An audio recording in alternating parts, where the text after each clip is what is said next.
So here are the first two design techniques that we'll work on in little mini projects today. Repetition. If you remember, repeating the same thing can get boring. So we like to mix it up with some variety and taking cues from the natural world, where things repeat a pattern, but you see slight changes throughout it. That is something that we would like to see in our repetition. So let's get started. We'll do this in a few different steps. First, we're going to import a fruit or vegetable of your choice using the File, Place Embedded, or simply dragging the PNG file onto the Photoshop canvas. Then we're going to resize the image so it's smaller and move it into the top left corner. And we're going to duplicate that layer with Command-J and move the new layer to the right. We'll go ahead and repeat that a few times until we have enough to fill the entire row. First step is to create a new file. I'll press the New File button and then go to the Photo tab and choose Default Photoshop Size. Click Create, and then we have our blank canvas, which I'll expand by pressing Command-0. Now let's get our first piece of fruit on here. We'll do it two different ways. First, we'll go to the File menu and Place Embedded. Then I'll navigate to where I have the fruits and choose the one that's appealing to me. Let's do a pear. I'll press Place, and then the image appears. I'll resize it, put it in the corner, and then click the check. Okay, let's undo that and try it an easier way. I'm going to switch to the Finder, and then I have my fruits and vegetables open here, and once again, I'll just choose the pear and drag it onto the canvas. Now, I'll just resize that like we did before, and move it into the corner. And then instead of pressing the check mark, I'm just going to press Return on my keyboard. It does the same thing. Okay, now let's make a row of these. You'll notice that these are smart objects because they have that little badge on the icon. So that means that if we resize or apply any adjustments to it, it's not actually affecting the pixels. And so we will be able to resize or take off those adjustments later without having to go through a lot of fuss. So we're going to make copies of this layer and fill up the row. So how do we do that? Well, we jump one layer to a new one. So we'll make sure that the pear is selected and Command-J to jump, which is actually duplicate layer, but I call it jump to a new layer. And then with pear copy highlighted, I'm going to move that copy over. Now that pear copy is highlighted, I'm going to just do Command-J again, and we'll move that copy of the copy. And we'll just go ahead and do this as many times as we need to get this line to fill up.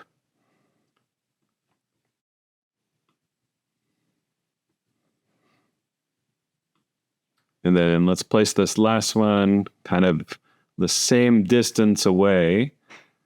Okay, you'll notice I have a bit of a problem here. These aren't really evenly spaced. I wasn't being very careful. However, it's easy enough to get everything to line up perfectly. All we have to do is, well, the first one is already selected here. So I'm going to go down in my Layers panel. I'm going to hold down Shift, and I'll click on the pear that's just above the background. That'll select all of them. You'll notice we have some controls here on the options bar. Let's line up all of these pears so that they're centered vertically. So I'll just click this button, and bam, now they're all in a line.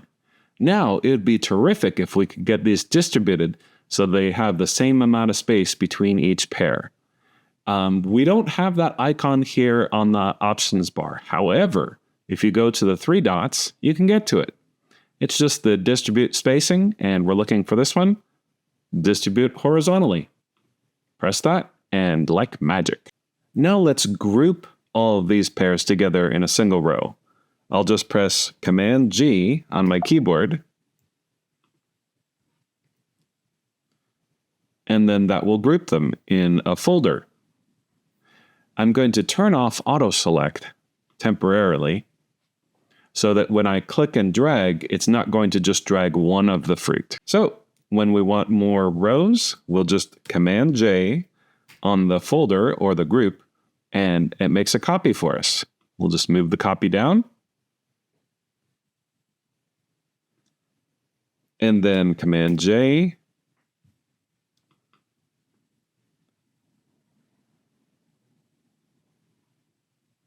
and that's looking good. You'll notice that as I'm dragging this, it's giving us some guides. So the first time, we put 39 pixels between the top and the middle row. Then when I drag the third row down, it's telling me, oh, do you also want 39 pixels between the second and the third rows? Yes, obviously that would be great.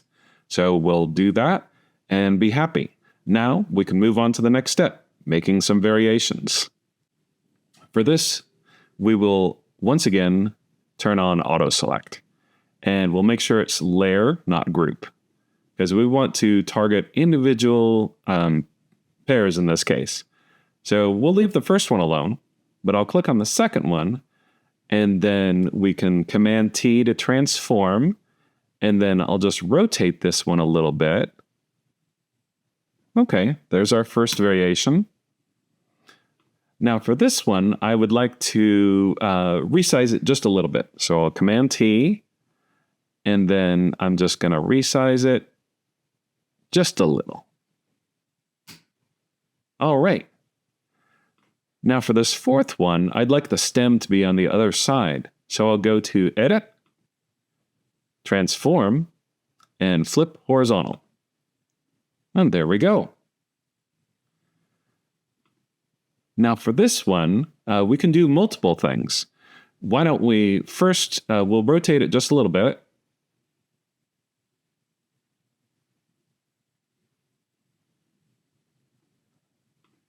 And then let's apply that image adjustment, hue, and saturation. I'll just move this out of the way so that we can see the changes as we're making them. By default, it will try to change all of the hues in the image, but you can actually target specific hues that you would like to change the hue of. So that means if something is yellow, you only want to change the yellow colors to another color. You can actually go here and select the yellows, and that will only target the yellows. It will probably keep the greens alone. Let's see how that works. So we're targeting the yellows, and we'll make them a little bit more red. It's subtle. We could go less subtle. That's not looking like a very healthy pair, so let's take it back a bit. Okay, I think that's good. Press OK. And then just go through with every pair and make subtle changes to each one of them until you have a visually satisfying repetition without it being boring. Alignment. So for alignment exercise, we're going to, first of all, set up some guides for ourselves. These guides don't actually print, and we can easily hide them. However, they're sometimes useful for us to have the guides so that we can place images and have things line up on certain areas. So we'll start out with a 7x6 grid, and we'll set 7 columns, 6 rows. We'll check margins, and then set all gutters to the same amount. We'll start a new Photoshop file, press the New File button, go to Photo, and select the default Photoshop size, press Create, and then I'm going to zoom in the canvas by pressing Command 0. Let's set up some guides for ourselves to make alignment easier.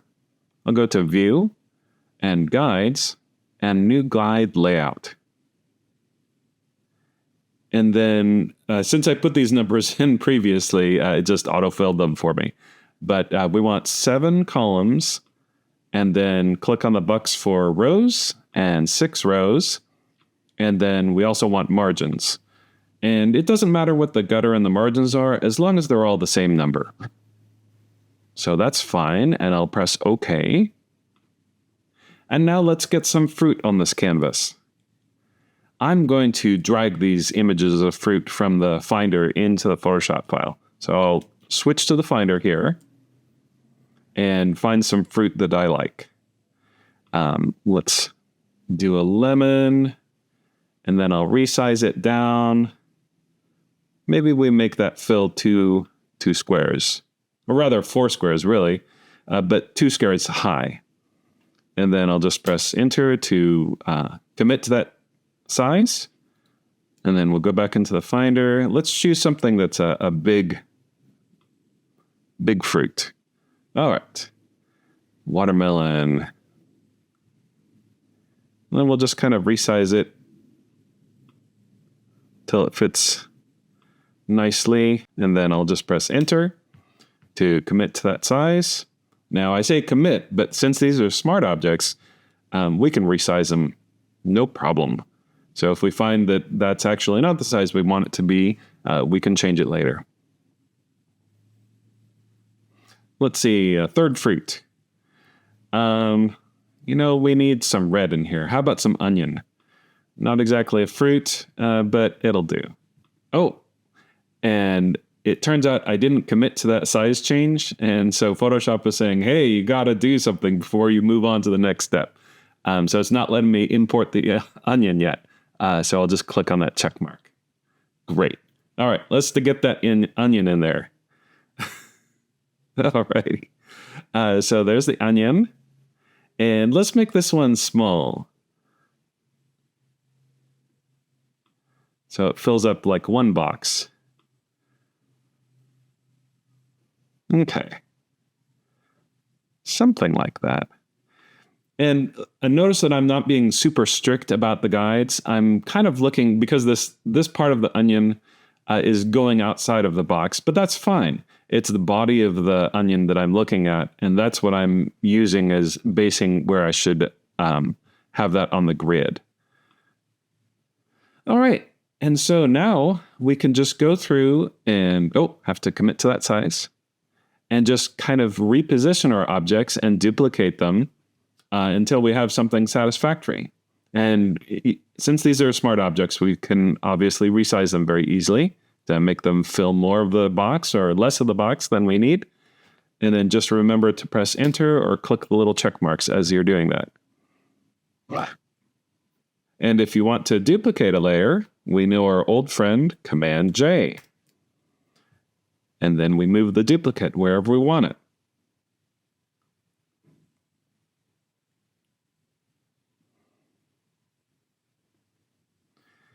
And then I think I need a few more onions.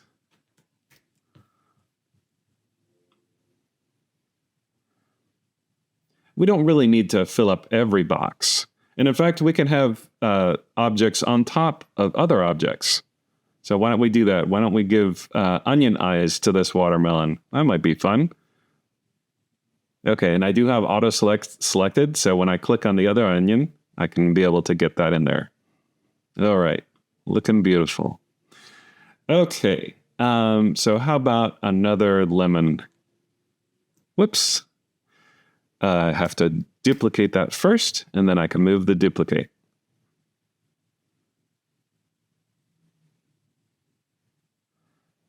Okay, I think we have something simple, but with all these guides in the way, it's kind of hard to tell what we have. So let's temporarily get those out of the way. I'll press Command semicolon. There we go. Looks like we can use a little bit more work. It's a little weird that this is aligned differently than that lemon. So I think it would look better if they're both aligned the same. So I'll turn my Command semicolon to get those back on, and then let's move that lemon over.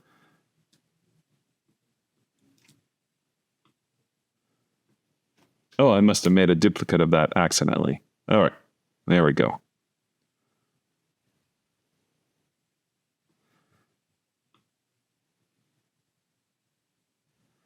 So both these lemons are kind of aligned in the same area.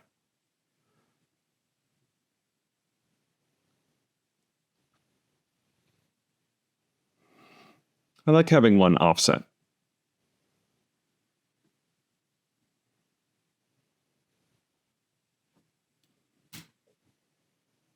Okay, let's see if that looks any better.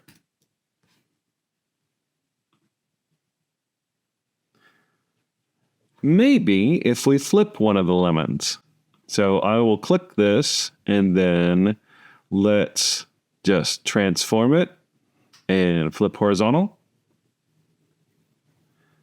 Okay, that's looking more satisfactory to me. But now that I think of it, why don't we center the watermelon so there's a center line here, and we'll just have it centered on the page and kind of complementing these lemons. So what I'll do is I'm going to first click on the onions, and then I'm holding down Shift and then clicking on the other images until they are all selected. And then we'll just move this to the center. And we don't have to be slaves to the guide, so we can actually move it a little closer if we want. All right. There we go.